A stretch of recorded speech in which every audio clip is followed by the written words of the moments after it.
So Devil's Pass, aka the Dyatlov Pass incident, is directed by Rennie Harlin, and it tells the story of a group of students who go to the same location as the infamous Dyatlov Pass incident to make a documentary for their college. They go there, and of course, things take a turn for the worse. Now, that's all I'm gonna say about the plot, and I would highly recommend you guys keep away from the trailers and plenty of the images because big spoilers abound, but I'm gonna keep that to a minimum in this video. So guys, I think this little horror film is incredibly underrated and overlooked. Rennie Harlin, you can tell he put a lot of effort into this film, and he really was stepping out of his comfort zone. He came from doing films like Die Hard 2 and Cliffhanger and tried something new with this, and I could tell everyone else put a lot of effort into this when I watched the behind the scenes. There was a lot of love and care put into this, and that's what makes me feel bad for them because, for the most part, their efforts went by unnoticed. I think there are three main reasons why Dyatlov Pass incident didn't do so well. One, it came out in 2013. By that point, most of us were sick of found footage horror films. They were everywhere. Two, most of us didn't even know about this film because it was buried under the army of all of the other found footage horror films that Hollywood kept force feeding us. And three, the trailer was awful. Again, it spoils a load of the reveals, and it also shows a load of terrible cheesy effects, which I'll talk about later in this video. So of course, who would want to watch it? Me, I came by this film by random chance. About 8 years ago, my girlfriend at the time randomly rented this film from her university library. She watched it and recommended it to me, and I wasn't too excited, but to my surprise, I was incredibly unnerved, and I've been a fan of this film ever since. So let's get into it.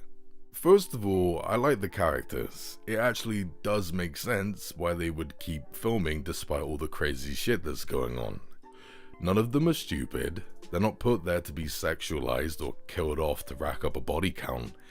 In fact, there isn't much of a body count to speak of. There are hardly any violent scenes. Their acting is really good, and it's quite impressive considering that most of them are English, but they do pull off the American accents pretty well. And the fact that most of these actors are unknowns helps sell the illusion that we're watching real footage. There are no weak links here. I just wish the characters had some more screen time. Other than that, I think they're all solid. And now I want to talk about the horror. In truth, I actually want to spend a real long time talking about this element of the film, but I don't want to go into spoilers, so I'm going to have to simplify it for you guys. But a lot of the crap that comes with horror films like this just isn't here. Again, characters don't do stupid things setting up death scenes. There are no false scares, and there's hardly any jump scares in this film. Instead, most of the fear comes from the story that's being told off screen.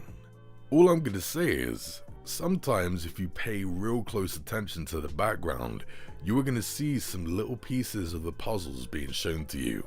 But it's hard to see that on your first time round. Watch it on multiple viewings and you'll see what I mean. There's some great uses of sound and even camera glitches, that's all I'm gonna say. And on multiple viewings I can see what Rennie Harlin's trying to tell me here, and I think it's unnerving. The tension builds and builds as time goes on, and then eventually the third act comes, and I think it's actually pretty exciting. I really like it. I think a lot of the elements of the ending are very unconventional and unpredictable. Like, I'm sure no one is going to be able to guess how the film's going to end when they first see the film.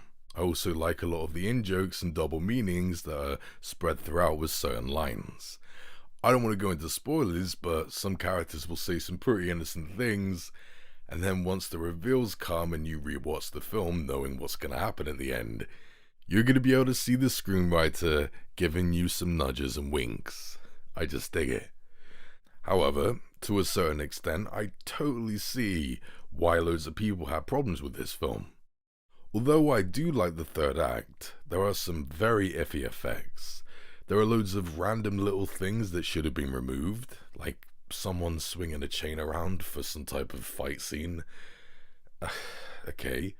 And again during the third act, the cameraman starts giving some exposition about the Philadelphia experiment, a real-life conspiracy from 1944. Sadly, the information he gives us is false. Like, seriously, did no one fact-check this before they brought this to the screen? Like, it's a real-life conspiracy, it's not that hard. Speaking of real-life events, I don't know why they decided to base this film around the Dyatlov Pass incident. They don't really talk about it all that much, so I have a feeling they just used it to get butts in seats. Now sure, giving us a concrete, fictionalized answer to a real-life mystery would be kind of disrespectful to the real-life people who died, but hey, at least this film would have had a point. But sadly, they don't really do that, so I think they should have just made up a story about bodies that were found back in the 50s. But worst of all is the whole found footage aspect. Look, although there were some great techniques used, this film never managed to actually convince me that I'm watching real found footage. As I said, this is directed by Renny Harlin, the guy who directed Die Hard 2 and Cliffhanger. And it shows. This film is freaking gorgeous. It does not look like it's shot by young, poor students. I got this film on Blu-ray, right? I'm watching a 1080p film on my 65-inch 4K TV. It looks so perfectly clear, I have no idea how I'm not watching an 8K transfer. It just looks way too good. The camera angles are set up perfectly, there's no shaky cam that interferes with what we're watching, we are able to see everything perfectly. And somehow these students managed to conveniently record plot elements and expositional points. See this film and you'll know what I mean. It feels like big budget Hollywood storytelling with this found footage aesthetic. It's not that convincing. But still, these issues aside, this is solid filmmaking, and I think is full-blown scary. Devil's Pass or Dyatlov Pass incident, whatever, is by no stretch of the imagination a masterpiece or a classic. But I always get incredibly uncomfortable when I watch it, and I think it's definitely worth your time if you're a fan of the genre in general. You might not like it as much as I do, but come on, it's a hell of a lot better than most of the slog that came out in this genre. Check this one out, guys. I think it's very underrated. I'm gonna give Devil's Pass, Dyatlov Pass incident, whatever, a 7 out of 10. Thanks for watching, guys. Stay jiggy. The Badger appreciates you.